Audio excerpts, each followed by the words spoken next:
समझने की कोशिश करते हैं कि ये दुनिया जो हमें दिखाई देती है, ये दुनिया है क्या। ऊपर आसमान है, नीचे धरती है, इतनी सारी बिल्डिंग्स वगैरह हैं, घर हैं, जंगल हैं, परिवार हैं। ये जो पूरी दुनिया है, इसका स्वरूप क्या है? कुछ लोग कहते हैं कि इसे भगवान ने बनाया है, लेकिन अगर दुनिया किसी भगवान ने बनाई है तो कैसे बनाई? कुछ लोग कहते हैं कि भगवान ने बनाई है, लेकिन अगर भगवान ने ये दुनिया बनाई है तो भगवान के पास क्या कोई रॉ मटेरियल था जिससे उन्होंने इस दुनिया को बनाया? अगर रॉ मटेरियल था तो उन्होंने तो सिर्फ उसे ट्रांसफॉर्म किया है, बनाया तो नहीं। इसका मतलब भगवान ने ये दुनिया नहीं बनाई। और अगर हम ऐसा कहें कि दुनिया बनने से पहले कुछ भी नहीं था और ये दुनिया बन गई, तो सवाल उठता है कि कैसे बनी। हम इस दुनिया में देखें तो हमें कोई भी चीज ऐसी नहीं दिखाई देती कि बिना किसी चीज के कोई भी चीज बन जाए। तो ये संभव नहीं है कि भगवान कोई भी चीज बना दें बिना किसी रॉ मटेरियल के, यानी कि दुनिया बना दें बिना किसी रॉ मटेरियल के। और अगर हम कहें कि दुनिया बनने से पहले कुछ भी ही नहीं था, तो दुनिया का स्टार्टिंग पॉइंट क्या है? कुछ भी नहीं। जस्ट इमेजिन करें कि दुनिया का कोई भी स्टार्टिंग पॉइंट नहीं है और ये अचानक से एकदम से दुनिया आ गई। क्या आपको लगता है कि ऐसा हुआ होगा? मुझे तो नहीं लगता। इसका मतलब हमें ये समझ में आता है कि दुनिया ना ही किसी ने बनाई है और ना ही कभी बनाएगा। ये तो हमेशा से है और हमेशा तक रहेगी। तो अब हम ये समझते हैं कि दुनिया बनी किन चीजों से है। तो दुनिया ऐसे तमाम 6 द्रव्यों से बनी है जिनके बारे में आज हम समझने वाले हैं। तो हम दुनिया में देखें तो हमें कई चीजें दिखाई देती हैं, चलते फिरते मनुष्य, जानवर, बिल्डिंग्स वगैरह सब कुछ दिखाई देता है। लेकिन 2 चीजें ऐसी हैं जो हमें बहुत ही क्लियरली दिखाई देती हैं। एक तो लिविंग थिंग्स यानी कि जीव, और दूसरी नॉन लिविंग जैसे कि पुद्गल। तो हम सबसे पहले लिविंग जानते हैं, यानी कि पहला द्रव्य जो कि जीव द्रव्य है उसे जानते हैं। ये उन सब में पाया जाता है, जैसे कि जिसमें जानने और देखने की क्षमता पाई जाती है उसे जीव द्रव्य कहते हैं। यह मनुष्य, जानवर, इन सब में पाया जाता है। यहाँ पर बात तो शरीर की नहीं हो रही है, यहाँ पर बात हो रही है शरीर के अंदर रहने वाले जीव की, जिसमें कि जानने और देखने की क्षमता होती है।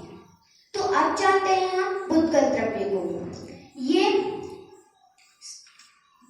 ये पाया जाता है घर वगैरह में, जैसे कि जो वाहन चलते हैं उनमें, रोड्स वगैरह, ये वाहन वगैरह इन सब में पाया जाता है। जो हमारा शरीर है उसमें भी पाया जाता है। इसके अलावा जो कि प्रकाश है वो जो कि वे फॉर्म में होता है, ये उसमें भी पाया जाता है।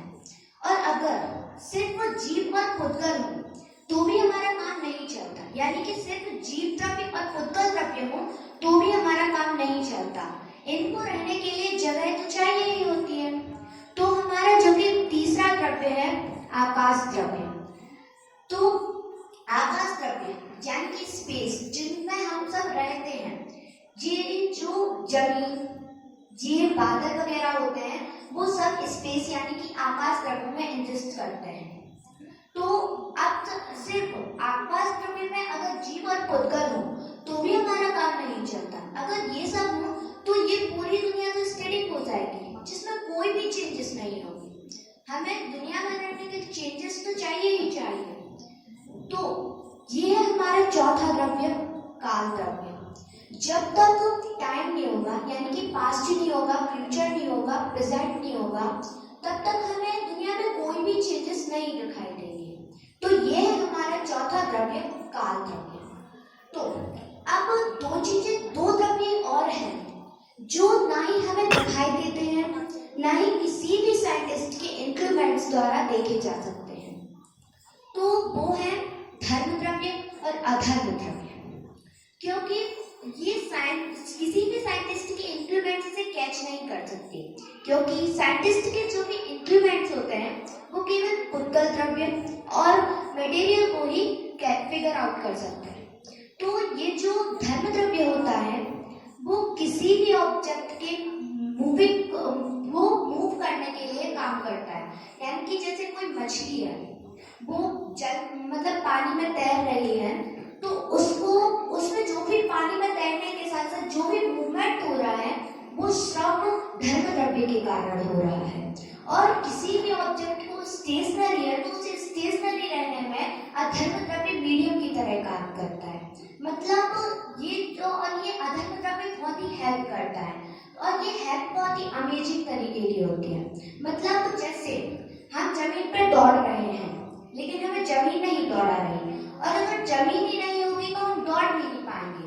उसी प्रकार धर्म द्रव्य हमें मूव करने के लिए मूव कराता है, और अधर्म द्रव्य हमें रेस्ट करने के लिए काम आता है। अगर अधर्म द्रव्य नहीं होगा तो हम रेस्ट नहीं कर पाएंगे, और धर्म द्रव्य नहीं होगा तो हम मूव नहीं कर पाएंगे। ये थे वो 6 द्रव्य जिनसे मिलकर इस दुनिया का सर्जन हुआ है। Let's speak again. First is Jiva, the born humans. Second is Pudgal, the material which we sense for our senses.